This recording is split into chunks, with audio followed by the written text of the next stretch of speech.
Hello and welcome to the award-winning Ed Brown Show. I am your host, Kamaria Richmond, and we have a wonderful show for you today. We are talking to Mr. Paul Nadler, and he is the Vice President of the Citizens for Local Animal Welfare. It's a mouthful, but it's very exciting to find out more about what we're going to be talking about. So, Paul, welcome to the show. Thank you. Thank you for being here, and tell us, when did you decide you were an animal lover? We kind of talked about it a little bit before, but it was actually kind of like later in life. Both me and my brother, we grew up in Brooklyn, New York. We never had any pets, and as fate would have it, I was living in the Bladensburg area, and my brother was 10 years younger. He came to live with me, and we said, well, let's get a dog. And we went to like a local pet place, and they basically had animals that people had pets, and they had puppies and kittens, and they just gave them to the store. And so I said, you know, what kind of dog is this? And they had no clue. But we said, all right, well, since this is the only dog that you have, and there was another cat, but it didn't seem very interested in us, so there was the only two that were there. We took the dog named Tina, and we didn't know what to name her, and we were actually giving her like her first bath. And those years, this was, I don't know, like 1990 or so, 1985, I think. MTV was on, and Tina Turner was singing. This dog was a black dog, and we're thinking, all right, you know, let's call her Tina. You know, that's a great name. I mean, it's you know, a great performer, and so, and that was our first dog. My brother moved on. I got married, and my wife was a more of a cat person, and they never had dogs, but they did have cats. And one day I was at work, and somebody had brought in a kitten, and I worked for Metro. It was a train yard as an electrician, and he just brought the kitten in to fend for itself. And so, you know, I knew my wife was interested in getting another cat, and I just, you know, I had my work coat, and I took the little kitten, put it in my coat, and you know, I drove home, and I called her up at work, and she was, I think, on a break, and she said, "What's up?" And the cat was meowing, and I put the cat near the phone, and she was like all excited. And so yeah, so that was our first animals. I didn't know very much about cats, maybe a little about dogs, but nothing about cats. But I guess as time went on, you establish relationships, and you find out how, you know, wonderful they are. And people like to call them like they're children. They're not, but you know, in a way they are. And you know, they certainly have a place in your heart as, you know, maybe a smaller than an actual child, but I don't know, it's a pretty big one for us. And so we had animals, and over the period of time, you know, some passed, and we got like another cat, and so then another dog, and they kind of just like dropped in your lap. And you know, my wife called me up and said, "What do you know about Bijans?" I said, "Well, nothing." And you know, I looked on the computer. Oh, they look like a happy dog, and somebody was going to turn it into the shelter, and we ended up adopting the dog. And you know, a cat came to our backyard, and it hung around for a few days, and so we said, all right, well, let's let the cat in. And so, you know, it was kind of like things like that. And it wasn't until that I got involved with rescue that we were actually getting animals through, you know, through rescue. And even that was, it wasn't like a plan like, hey, I'd like to help animals and do this. It just kind of, you know, one thing led to another, and before you know it, now you're driving 29,000 miles a year to get dogs and cats from North Carolina and get them to rescues up here and New Jersey and even beyond that. So how it happened, I don't know. But I guess you could say I'm an animal lover now. I mean, I started out really with no background in that, but I'm fortunate to be able to interact with them, and like even today, doing a transport Yeah, from. you were busy. Yeah. Had to go down to Richmond, and we do a thing in transport. What we try to do is there's very long distances between where there might be a shelter or a rescue, like a gateway rescue, where they may be able to get some animals adopted, but their main purpose is to have them go to rescues up north. And but it's a fairly long distance, so what you try to do is find like-minded people, transporters that would, do a certain amount of driving. They go to the next person, then they do, another leg, another part, and then we bring them, the last person will bring them to the foster or the rescue.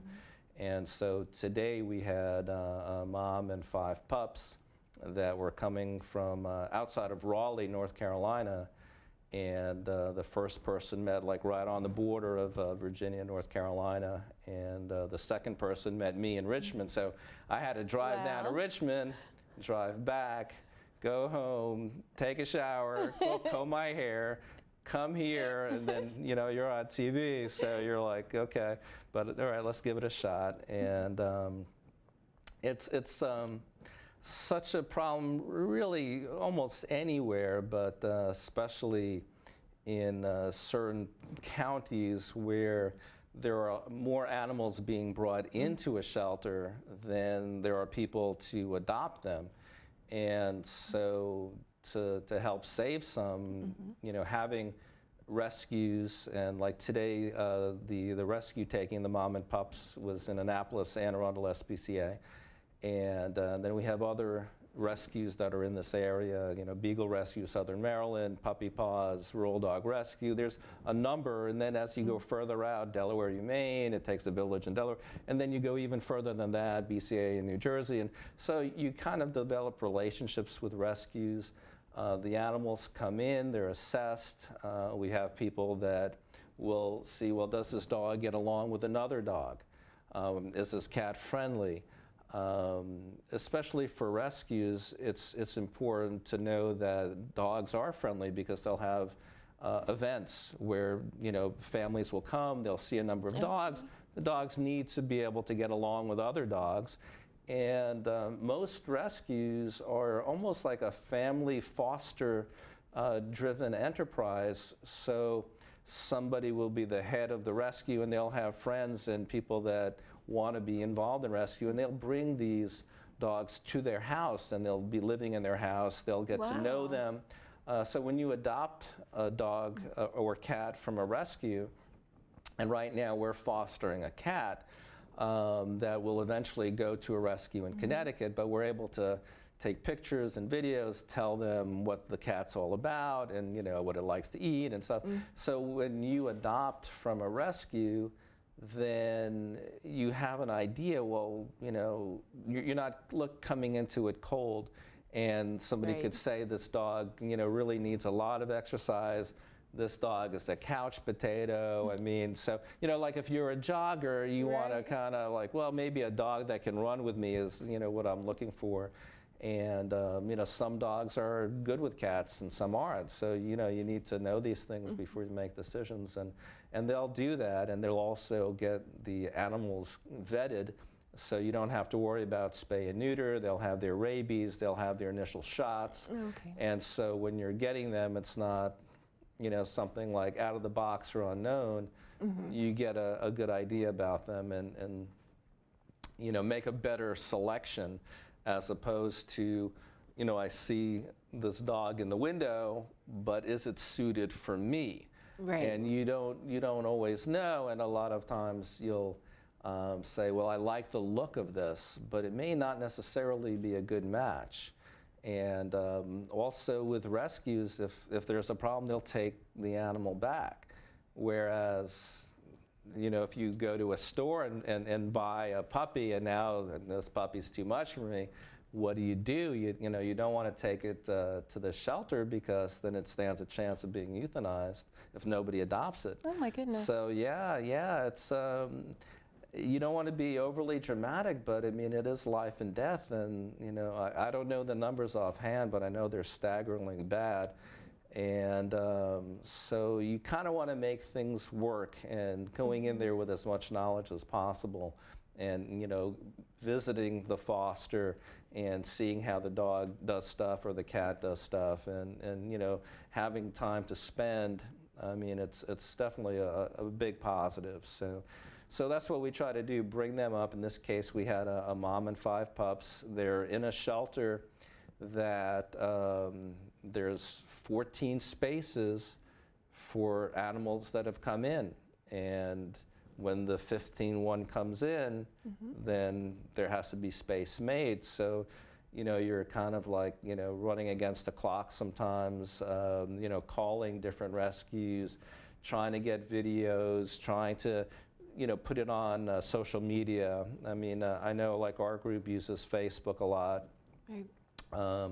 There's now like more animal-friendly shelters, not all by far, but that will allow volunteers to take pictures. Okay, here's this cat just came in, maybe a video of somebody petting the cat or the dog, and you know, rescuers will say, is this dog good with other dogs? And you'll have a little video of the two. Let's say they'll have this dog now with this dog. What are they doing? Is the tail wagging? Is the hair up? You know, what are the ears doing? And you could kind of see, oh, well, this is a happy, playful dog, and it likes this dog. And then you do it with another dog, like a male dog and then a female dog, and it's like, okay, well, we think we could, you know, work with this dog, and this might be a good match for our rescue and for, you know, people in the area. That is so interesting. And now tell us about CLAW. It's the Citizens for Local Animal Welfare. And Well, you are the vice president of that. So tell us about the organization. It was started around 2009 with the aim to, I believe, try to have a shelter here in Bowie. And a number of people came to meetings, and I wasn't a member at that time, but I did come to meetings here when City Hall was here. And I think the idea was to have something very similar to what they have in Greenbelt. And so, you know, I know we do have a county shelter, but here in Bowie, you know, it's a good distance away, and I think the thought was, not only would it be good to have a shelter if somebody, let's say, loses their dog or cat, gets picked up by local animal control, they have it, you know, then you could go reclaim your animal, but there are people that, you know, for whatever reason, there's good reasons, bad reasons, that I don't want my dog or cat anymore, and they turn it into animal control. And so I think the thought was that if they came here, it's a very strong animal community, I believe. Bowie, there's if you go walking, I mean, there's you may not know your neighbor 3 blocks down, but you know what their name is, but you know what their dog's name is. But you know the dog. Yeah, yeah, and you know your dogs will play and stuff. We have a beautiful park for the animals to play in, a dog park, and both for small and large dogs, and they could run around and play. And it's kind of like a very, I think it's a dog-friendly place. Or the local animal control that we have here, at the time they would get, let's say they'd find a dog or a cat, and at the end of the day, then they would bring it down to county. And so for you to reclaim your pet, your lost pet, first, you know, they weren't like posting as much on Facebook. Right. You know, you could say your dog's a retriever, but they could have it listed as something else. Unless you went physically down there every couple of days. Take a look, yeah. Yeah, and it's so far away. And so the thought was to have something here. And it's very difficult to in anything, if you're going to build something in a city where they have to budget things and stuff. And what ended up happening is we were able to get a holding facility that's at City Hall that has an area for lost dogs and an area for lost cats. And what they do is if they find them, they'll hold them here in Bowie for 5 days. Okay. So that gives you the ability to, contact Bowie Animal Control, and they'll put posts on their Facebook page. And you should also be going to county, and really, dogs can travel. So Anne Arundel County is not that far away. So that's another idea. Could it have gone that far out? And but at least now we have a place where they could be for 5 days, and you could reclaim your dog or cat. And it is a good asset to the community. And the people that work at the animal control, I mean, they're very responsive to the community. We work very well together on other initiatives. We have the last 2 years, we've got a statewide agricultural grant for trap, neuter, release for what you'd call community cats. Some are feral cats, some are cats that people just dumped or they get lost and they never make it back. So the idea is to spay and neuter them, give them like a rabies shot and ear tip them so that they've had medical vetting, they're not multiplying, and keep the numbers down. And it seems from what I've heard, and we're still in the infancy of that. I mean, we were doing a little support of that before, but then when you get the grant from the state, we're able to expand out further. Right. And I was told that they're getting less calls about cats and making a racket and doing this and that. I mean, the idea is, if these cats are in a colony, and if you can spay and neuter them, they're not going to multiply.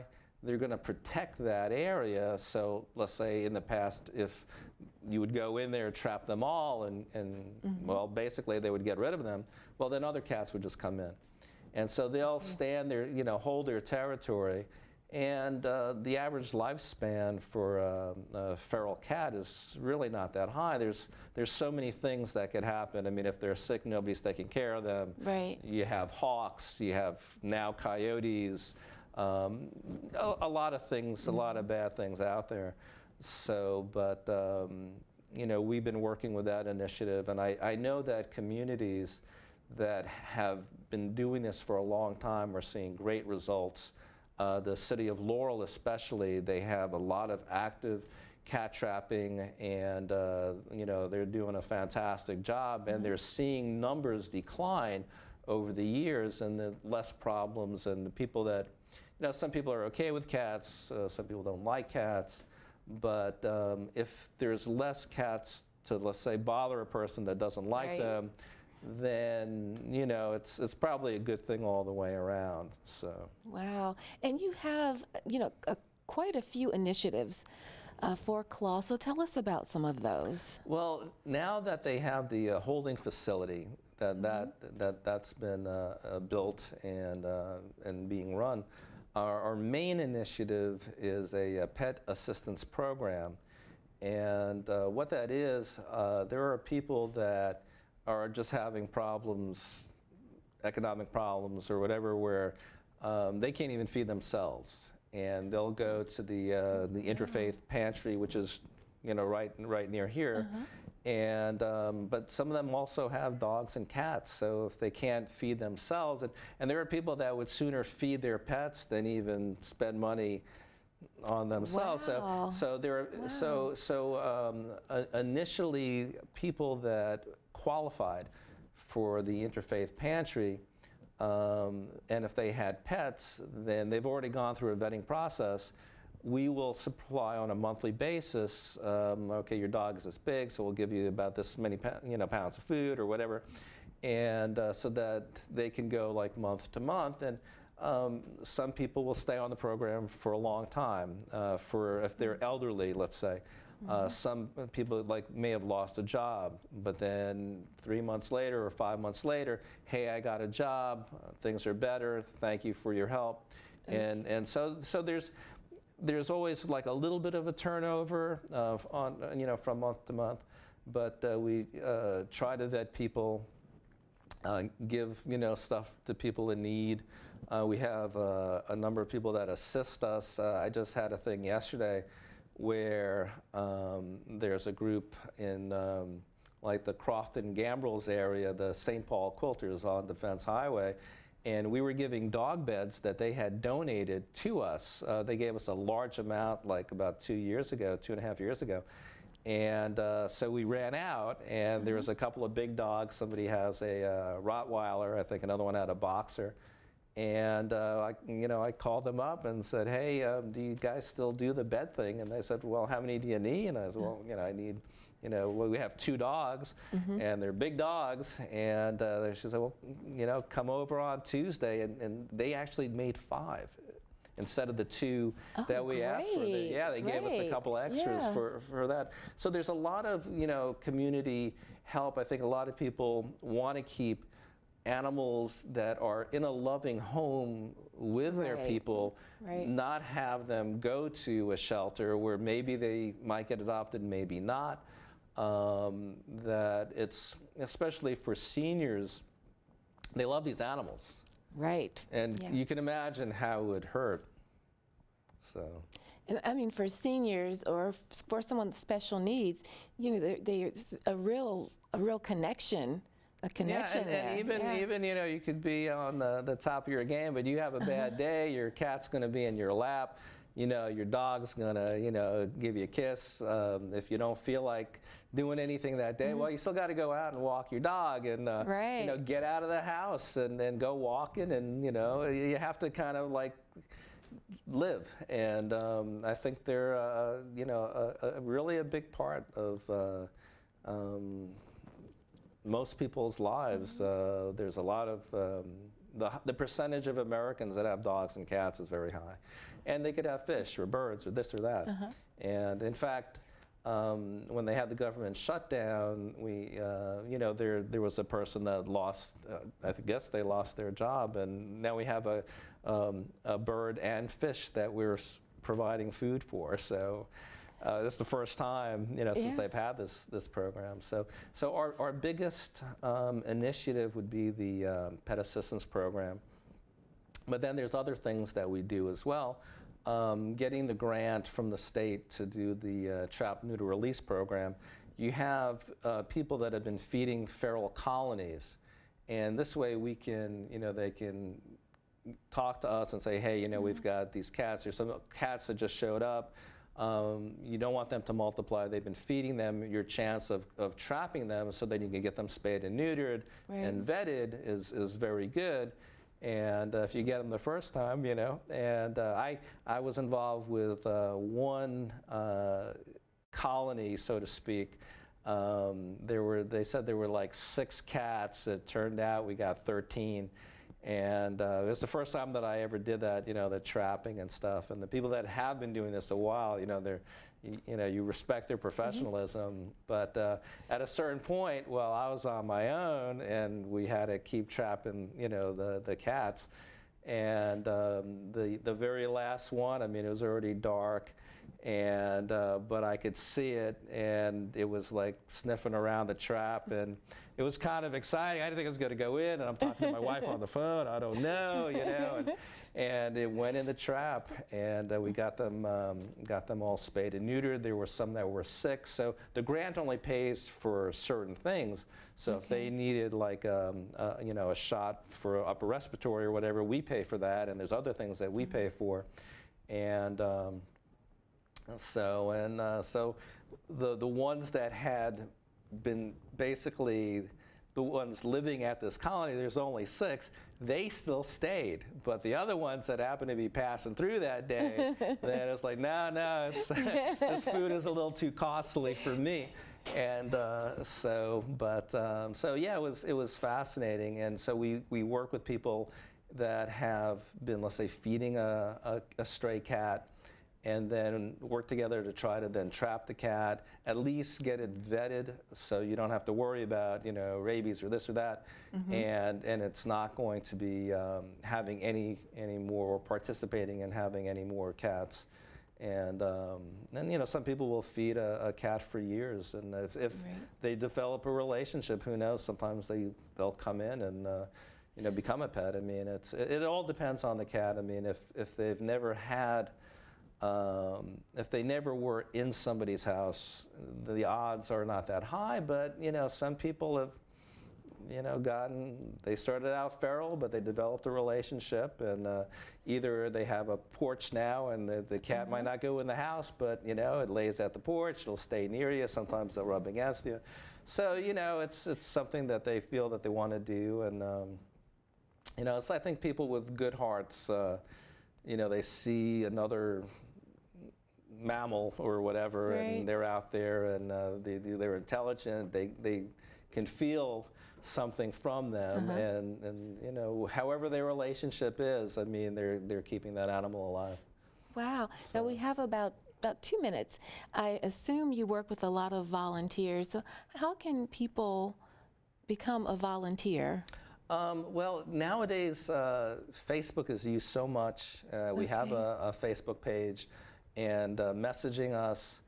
We have meetings every other month. We have one coming up this Saturday at 9:30, and it should be a good meeting because we're having Councilman Turner come and talk about what kind of things are going on with the pit bull ban that we have in Prince George County. We're the only county that has that.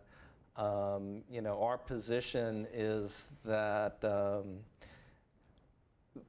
if an animal, okay, is like a danger to the community, that's one thing, but just applying a label to a certain breed of dog, and you know, maybe they can have some kind of like a safer test or whatever to see if this dog is a threat or is it a family pet, because we have so many people that will come to PG County, they'll move in, they'll have a dog that they've had for years, and now it's like, well, you can't have this dog in this community, we're going to seize this dog. Right. Then you have to, well, how can I find somebody to adopt my dog? And it's a terrible way to start out, I think. You know, and if the dog really is a family pet and it's a friendly dog, you know, so.